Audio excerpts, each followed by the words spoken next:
Let's talk about London, a city of rejection, disappointment, backstabbing Central and shattered dreams Parkway.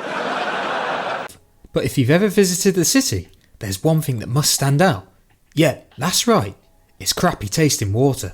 However, centuries ago, it wasn't just the taste that folk had to worry about. So how did the city's water network evolve into a system capable of supplying 8 million people? It's time to find out. We're heading back to the Middle Ages, when times were simpler and beer was affordable. It was also a time when London would get its drinking water from wells and tributaries from natural springs on the north side of the River Thames, which as a result restricted expansion of the city south of the river. It was in the 13th century when the city saw a major development in its water infrastructure with the construction of the Great Conduit, which was a large lead pipe which conveyed water from a spring at Tyburn eastwards to a large cistern within the city, providing a steady free flowing supply of drinking water. It was in the 16th century when further developments were made with the introduction of pumping stations using water wheels, most notably under the Arch of London Bridge, built by a Dutch chap called Peter Morris, which allowed water to move uphill, further supplying the city with potable water. Fast forward another century when a new man-made waterway called the New River was constructed in 1613, carrying fresh water from a spring in Hertfordshire 42 miles southwards to London, and is in fact still in use today.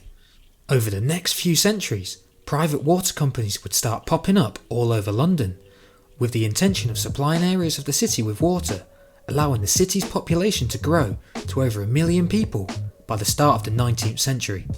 1829 was a year that would transform the water quality of London forever. After complaints regarding the quality by customers, the Chelsea Waterworks began using a new technology called slow sand filtration. Developed in Scotland, it consisted of a layer of, no surprises, sand and a layer of gravel beneath. As raw water enters the top of the filter, a gelatinous layer called the Schmutzdecker forms on top of the sand. This consists of various types of bacteria, fungi and the like, which develops after 10 to 20 days of operation and provides effective purification of water with little energy use.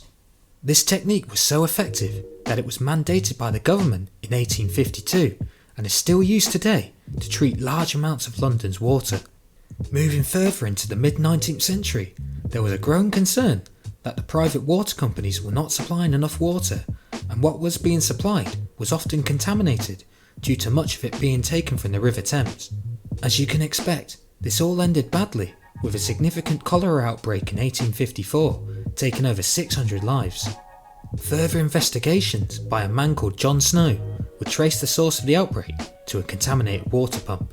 This event further supported urgent action, which included the passing of the 1852 Metropolis Water Act, which made it unlawful for water companies to abstract water from the tidal areas of the Thames, and that water would have to be filtered adequately, creating minimum water quality standards for the first time.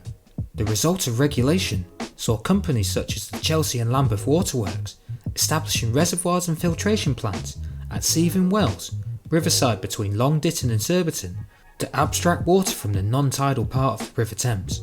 Fun fact, the relocation of Chelsea's operations from central London left available space that was taken over to be the site of the new Victoria railway station.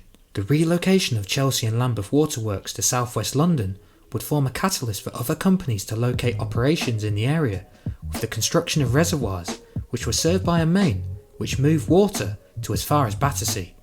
At the same time, the East London Waterworks had the same idea to relocate operations to a marshland in the Lee Valley, where they would build multiple reservoirs, abstracting water from the River Lee, which is still around today. In the early 20th century, the private water companies were nationalised to form the Metropolitan Water Board. The company would continue the expansion of the infrastructure, with multiple reservoirs being built at both Thames and Lee Valley hotspots as the city's population grew. By the 1950s, the flow in the River Lee was determined to have insufficient supply of water for the demands of the eastern part of the city. The solution was to construct a 19-mile tunnel, 3 metres in diameter, at depths between 21 and 58 metres underneath London, running primarily by gravity. This would move water from the River Thames at Hampton all the way to the reservoirs at Lee Valley. The tunnel was completed by 1959 and transfers 550 million litres of water a day, which is the same as 13.9 million Champions League trophies worth moving underneath London. Moving into the 21st century, the system has been under increasing strain to supply water for an ever-increasing population, so much so that a desalination plant was constructed at Beckton in 2010, taking water from the tideway of the Thames and turning it into drinking water. However, this project was about as good of an investment as Nicolas Pepe in an Arsenal shirt and is rarely used due to its high running costs. So what is London's future regarding its water supply? As you've probably been made aware, risks of drought have been on the up, leading to less water from the River Thames and Lee. But it's not all doom and gloom. Groundwater levels underneath London have been rising since the 1960s, back to pre-20th century levels in some areas, meaning the next future gold rush could be right beneath your feet. What's that smell? A cologne?